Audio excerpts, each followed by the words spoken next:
My first impression of Dr. Kimbrough was that he was a man who had achieved success and who in turn wanted to cultivate that same level or even a greater level of success within the students. He is larger than life. That's really the first thing that comes to mind when I think of him.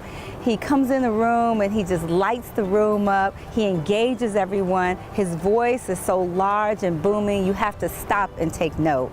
And he just forces everyone to connect, not just with him, but with one another. That what warms you in, that's what keeps you coming back. And also, I feel that it just creates success. If you believe in yourself, he is too. And that's something I just love about him. And he's just funny. I looked at other, competitive first-tier business programs to see what they were doing with the first-year students. And I took that amalgam, put it all together, and we have, voila, the CEO Academy that takes young, impressionable minds and get them ready for the world of work. I think the one thing that comes to mind when I think about the times that I've been able to come into the classroom and really work with the students and talk about wealth generation and talk about philanthropy has been their openness, their eagerness to learn. Those three letters, CEO, resonated in my mind. Well, if it's good enough for these top programs right here, then it's certainly good enough for the students at Clark Atlanta. I found four, objectives, regardless of the institution that I visited before I even came back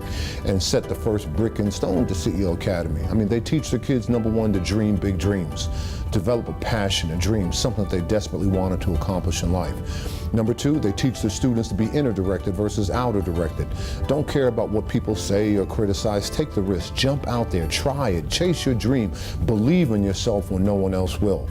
Number three, they tell the students to be lifelong learners. Formal education will get you a job, but lifelong learning, that'll make you rich. And number four, they tell their students, don't worry about failing. We've heard it many times. What is persistence? Persistence is a level of belief that you have in yourself. And if you haven't failed, then you really haven't tried. Images of African American people who have achieved success is empowering. Number one, we get them geared for the world of work, and that certainly goes with the dress code that we have here. Well, corporate support is essential. We couldn't do what we do without, and just not the dollars, with the commitment and the time. You couldn't put a cap on that. We couldn't pay for these corporate execs to come in here and spend so much precious time with these students. But the bottom line is that dollars do help, and from the standpoint of the supplies that we need, to the programs and the key initiatives that we develop. I know that I'm going to be ready when I do step into a corporate world for myself. Every time I look at him, I'm like, you don't have to be here, you know that, right? And he laughs. Because I know he knows, but he doesn't have to be, and that just let me know that you see something in us. I would like to see the business program as the most elite program here at Clark Atlanta University.